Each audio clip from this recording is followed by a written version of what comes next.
저는 층간소음으로 인해 가지고서 2년간 지금 좀 많은 고통을 받고 있거든요. 그래서 마인드 컨트롤이나 아니면은 그 소음 유발 세대하고의 관계 개선이나 뭐 이런 것들뿐만 아니고 좀 아파트에 살고 있는데 관리사무소라든가 아니면 뭐 다른 기관들을 통해서 좀 그런 부분들을 중재하는 부분까지도 많이 노력을 했는데 실질적으로는 좀 개선되는 부분이 없어서 많이 힘들더라고요. 그래서 지금은 그 기존의 집을 놓고서 지금 다른 데로 이사 와 있는데 지금 여기서도 좀 약간 소음 피해를 받고 있고 그러다 보니까 기존 집도 지금 매매나 전세를 지금 내놓고 있는데 계약이 안 되고 있어요. 지금 시장 상황이 그러다 보니까.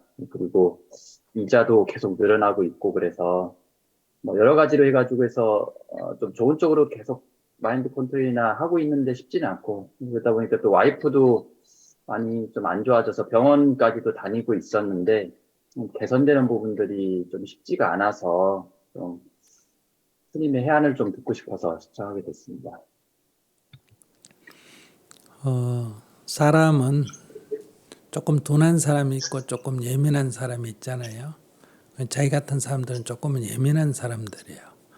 그러니까 층간소음이 심하기 때문에 살기 어려운 사람도 있고, 자기가 지나치게 예민하기 때문에 작은 소리에도 민감하게 반응하기 때문에 그럴 수도 있다, 이런 얘기예요. 근데 지금 살던 집에서 도저히 층간소음이 개선이 안 돼가 다른 집으로 갔는데 그 집에서 또 이런 문제가 생긴다 하면, 첫 번째는 층간소음이 지나쳐서 생길 가능성하고 자기가 지나치게 예민해서 생길 가능성이 반반쯤 된다, 이렇게 볼 수 있는데, 이사를 갔는데 또 그런 일이 있다 그러면 층간소음이 과다해서 생긴 문제라고 볼 확률은 뚝 떨어집니다. 20% 밑으로 떨어지고, 자기가 예민해서 이게 지나치게 예민하다 하는 확률은 훨씬 높아져서 70% 이상 높아진다, 이렇게 볼 수가 있다는 거예요. 그렇기 때문에 아내만 병원에 갈 게 아니라 자기도 병원에 가서 일단은 진찰을 해보는 게 필요하다.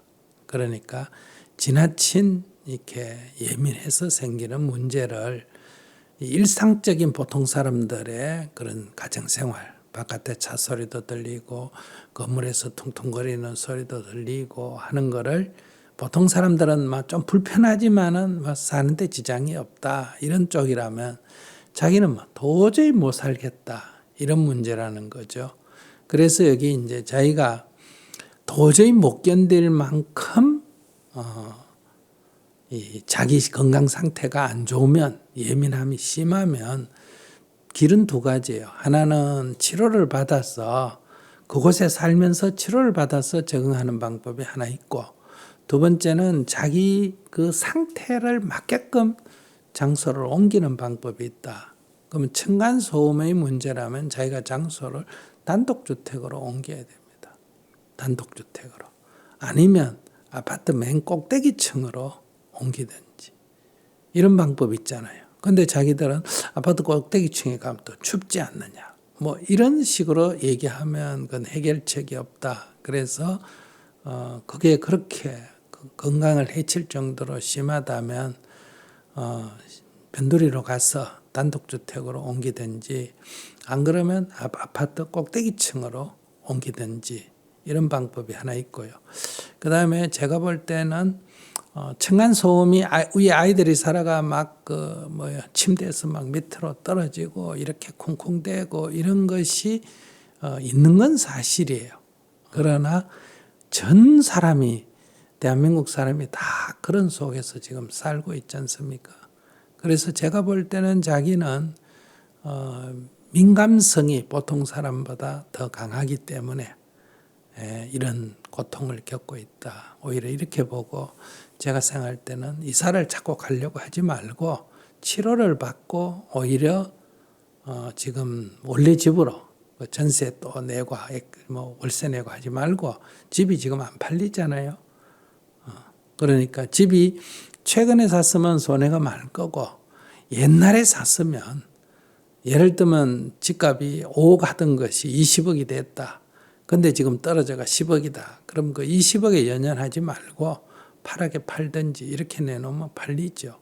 그러니까 과감하게 그렇게 팔고 꼭대기층으로 가든지 교회로 가든지 하든지, 안 그러면 당분간 도로 그 집에 들어가고 이중생활 하지 말고 도로 그 집에 들어가고 오히려 치료를 받는 게 길이 있지 않을까 이렇게 생각해요.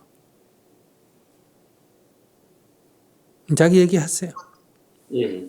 근데 뭐 스님 말씀하신 것처럼 뭐 공동주택이나 다른 데 있어서 소음 나는 것까지는 그래도 좀 이해를 해요. 근데 저희 같은 경우도 같은 해당 세대하고서 좀 대화를 하면서 좀 관계를 풀어가면서 어느 정도는 좀 이해를 하려고 했는데, 해당 세대가 본인들은 아니라고만 자꾸 극구 부인하고 자기네들이 오히려 피해자라고 계속 얘기를 하다 보니까, 그러니까 그분들도 이제 그걸 인정하고 서로서로 잘 이웃 세대로서 잘 지내는 것 쪽으로 얘기를 하면은 저희도 뭐 애들 당연히 뛸 수 있으니까, 그다음에 생활 소음이 날 수 있는 부분들도 있으니까 하는데, 그런 부분들이 안 한다니까 보니까 좀 쉽지 않은 부분이고요. 그다음에 민감한 부분은 지금은 맞아요. 민감하다는 게 맞는데, 이제 층간소음을 겪은 사람들 대부분이 초반에는 그렇게 민감하지 않았는데, 한두 번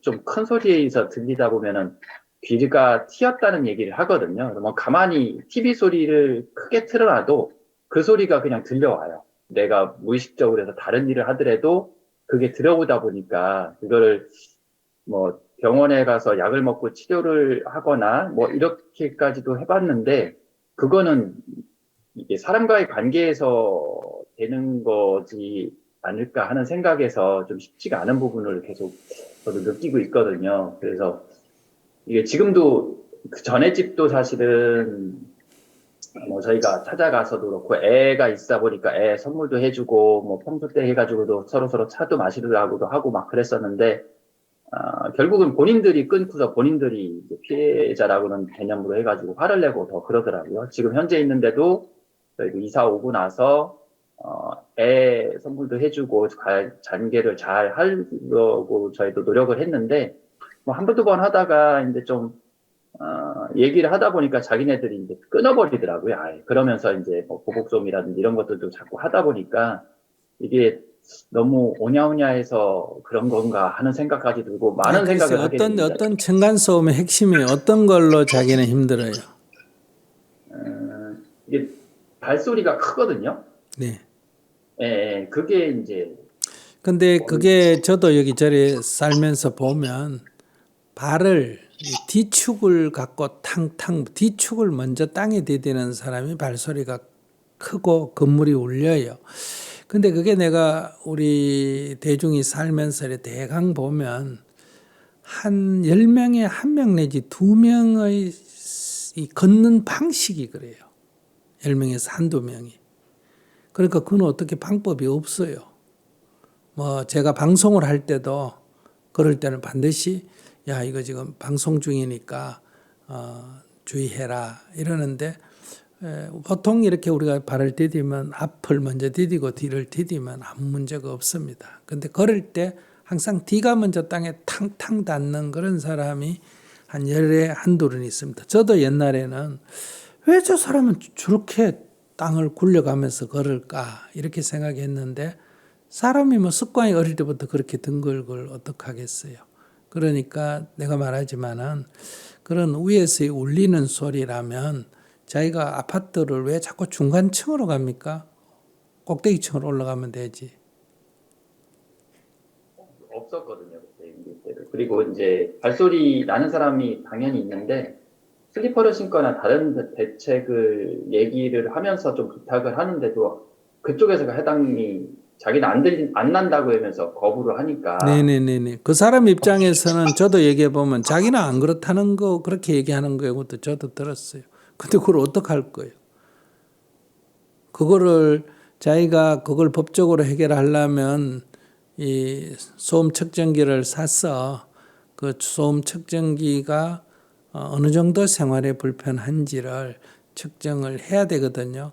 우리가 전번에 뉴스에서도 봤잖아요.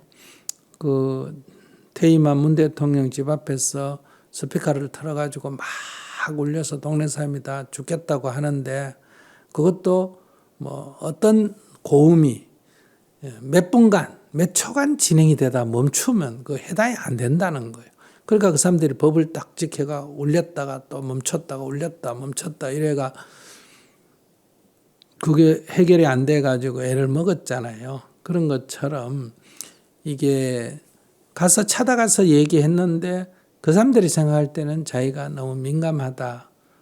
그래서 우리 생활을 불편하게 만든다. 오히려 자기들이 피해자다. 이렇게 말할 수는 있어요. 그러니까 자기가 첫째는 자기가 의사하고 상담해가지고 예민함을 줄여서 해보고 안 되면 방법이 없잖아요. 이 세상에. 그다음 법적으로 이제 이 소음 측정기를 갖고 계산해가지고 이제 고소를 하는 수밖에 없고, 근데 그 건이 될 수 없는 건이라면 민감한 자기를 어떡하겠어요. 치료도 안 되고 상대방도 협조를 안 하고 그러면 이제 장소를 안정되게 옮겨가는 수밖에 없다. 그러니까 아파트 옥상을 구하든지 그러니까 위층을 구하든지 안 그러면 단독주택으로 가든지 이렇게 이제 그게 맞게끔 해야지. 그것을 지금 자기가 그런 것도 안 하고 뭐 옥상도 없고 뭐 단독주택은 멀어서 못 가고 뭐 위에는 시끄러워 못 가고 이러면 해결책이 없는데 어떻게? 그러니까 그건 해봐야 아무 도움이 안 된다는. 예, 한 3, 4개월 정도밖에 안 됐거든요. 지금 여기 네네. 옮기고. 예, 그러다 보니까 여기서도 그래서 스님 말씀처럼 찾아서 여기를 다시 전세를 주고서 이제 나가려고 그러는데 그것도 안 돼서 그다음에 지금 가격이 많이 떨어졌거든요. 전세 가격이 저희 들어올 때보다. 그러다 보니까 이제 그것도 협조가 안 되니까 이제 이러든 저러든 스님이 말씀하신 부분에서가 그거로는 지금 할 수가 없는 상황이어서 그래서 더 지금 답답한 상황이거든요. 그래서 어떤 사람들은 그냥 위에 사람하고 그냥 싸워가지고 이기라는 얘기도 있고 아니면 그냥 그거라고 해가지고 그냥 참고서 네가 그냥 돌을 쌓아라 그런 얘기도 하는 상황들이 있어서 좀 뭐 고민만 많고 지금 답답한 상황이고 그렇습니다. 한때는 저도 한 6kg까지는 빠졌었거든요. 그때는. 근데 그 내가 볼 땐 치료가 더 필요합니다. 자기 같으면. 그리고 지금 비싼 돈 주고 아파트 사가 아파트 떨어져 가지고 은행에 빚이 있어가 갚지도 못하는 사람에 비하면 전세가 덜 빠지는 거는 오히려 덜한 편이죠. 그러니까 자꾸 이렇게 내가 한 선택을 가지고 그걸 가지고 자꾸 후회를 하거나 남을 탓하면 자기 괴롭기만 하다는 거. 해결도 안 되고 매일매일 괴롭잖아요. 그러면 이 집이 해결이 안 되면 괴롭지를 말든지 내가 괴롭더라도 집이 해결되든지 이게 현명한 사람이지. 괴로운 거는 그대로 매일 고민해가 괴롭고 그렇다고 집이나 뭐는 아무것도 해결이 안 되고 그러면 두 가지를 다 나쁘게 하잖아요. 두 가지 중에 하나는 그래도 자기가 건져야 안 되겠어요. 그래서 주식이 떨어지면 괴로워하고 술만 먹고 그러지 말고 주식이라도 팔아가지고 절반 가격이라도 벌고 손해를 보는 대신에 마음이라도 편하든지 뭐 한 개를 해야 되는데 여러분들은 이것도 손해보기 싫고 저것도 손해보기 싫고 하니까 늘 이렇게 괴로워한다 이 얘기예요. 그러니까 제가 말씀드리는 거는 그 제가 뭐 집을 어떻게 처분하는 부동산 전문가도 아닌데 그걸 어떻게 알겠어요. 그건 부동산 전문가하고 컨설팅 하는 사람하고 의논해가 이 경우에 본래 집을 좀 싸게 파는 게 낫겠는지 전세금을 어떻게 처리하는 게 낫겠는지 뭐 이렇게 그것도 전세는 이렇게 자기가 3개월밖에 안 됐으니까 계약 기간 이전에 나가면 다른 사람을 전세를 이제 자기가 하든지 안 그러면 그 계약 기간 안에는 건물을 비워주고도 전세를 못 받게 되죠. 뭐 그런 거를 감수하는 수밖에 없지 않느냐. 부동산 문제는 전문가하고 의논해가 과감하게 손해를 보고 정리를 하고 그 다음에 정신적으로 어려운 문제는 제가 볼 때는 쿵쿵거리는 문제는 뭐 라디오를 틀어가 시끄럽다. 이거는 뭐 옥상에 간다고 해결이 안 돼요. 위층에 간다고. 그건 이제 자기가 지나치게 민감한 거고. 저희들 그 법당을 엄청나게 노력해가 리모델링해가 냈는데 아래층이 몰랐어요. 아래층이 그 음악을 쾅쾅 트는 그런 곳이었어요. 그러니까 늘 낮에만 가보니까 그 건물을 모르고 좀 싸다고 듣는데 딱 개원을 해가지고 밤에 있어 보니까 밑에서 너무너무 음악 소리가 커서 위층에서 강의를 못하고 못 들을 정도예요. 그래도 이게 뭐 그런 단체가 해도 법적으로 뭐 하고 구청하고 얘기하고 해도 결국은 해결이 안 되고 그거는 자기들 먹고 살아야 되니까 그걸 뭐 어떡하겠어요. 그래서 위에는 이제 얻어놓고 리모델링 해놓고 당장 이사 갈 수도 없잖아요. 그래서 이제 레시버를 꽂고 법문을 듣는다든지 이런 이제 걸 했는데 마침 이제 그래서 그게 오래됐으면 그게 고민이 많았을 거예요. 근데 뭐 코로나가 딱 되니까 소리는 없어졌어요. 그 집도 망하고 여기도 문 닫고 그 대신에 소리보다 더 큰 코로나 때문에 전에는 소리가 나서 저기 어떠냐 했는데 소리보다 더 큰 손해가 난 거죠. 문을 닫아야 되니까. 근데 사람은 더 큰 손해는 당연히 받아들이고 작은 손해는 막 고민을 하고 난리거든요. 그러니까 그렇게 너무 고민하지 마시고 손해를 좀 보고 정리를 하든지 안 그러면 먼저 내 생각은 제일 좋은 거는 민감한 거는 좀 안정제를 먹고 조금 신경 과민은 조금 조정하면 좀 좋고요. 그 다음에 소음은 뭐 자기가 레시바를 꼽든지 뭐 이런 방식으로 좀 적응을 하고 그 다음에 두 집 살림은 하나로 조정하는 게 필요하다 이러면 과감하게 이 경기의 변화를 어떡합니까? 손해를 보고 처리를 하든지 여유자금이 있으면 뭐 나누면 되는데 오래 나누면 돼. 부자가 왜 돈을 버나 하면 그냥 그건 안 팔거든요. 내버려 두고도 10년이고 10년이고 그럼 언제 또 오를 거 아니에요. 근데 가난한 사람은 그렇게 못 한다는 거예요. 은행 이자를 넣어야 되니까. 그러니까 손해볼 수밖에 없는 거예요. 그러면 욕한다고 해결이 안 된다 이런 말씀을 드립니다. 네, 스님 말씀처럼 사실은 저 외부는 사실 바꾸기가 쉽지 않은데 매번 원인이나 이런 부분들에서는 저도 바꾸면서 외부를 더 바꾸어야 된다는 그런 생각을 계속 했었는데 저부터 바꿔보고 외부는 제가 어떻게 한다고 해서 바꿀 수 없는 부분들이 있는 부분들을 좀 최소화하면서 그렇게 좀 더 노력하도록 하겠습니다. 감사합니다. 자기는 지금 좀 어떤 옛날식으로 말하면 약간 신경쇠약적 증세가 있습니다. 그러니까 병원에 가서 치료를 받고 절을 많이 하고 이렇게 했어요. 막 옆에서 막 폭탄이 떨어져도 신경 안 쓸 사람이 돼야 된다. 그러니까 도저히 안 되면 버리고 가야 된다는 거예요. 저기 외딴 집으로 가든지 최위층으로 가든지 그런데 그런 이제 왜냐하면 옛날에 신경쇠약적 증세가 있으면 다 암자기가가 혼자 살잖아요. 부모가고 일단은 그래야 보호를 받을 수 있으니까. 왜냐하면 극복을 하려고 해도 극복할 힘이 없으니까 어떻게 해요.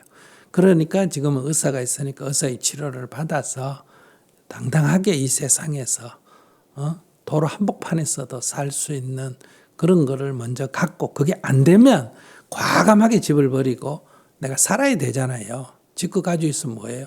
그러니까 내가 시골로 내려가든지 교회로 가든지 위층으로 올라가든지 해서 내 건강에 맞게끔 환경을 마련해야 된다. 이런 관점을 가졌으면 좋겠습니다.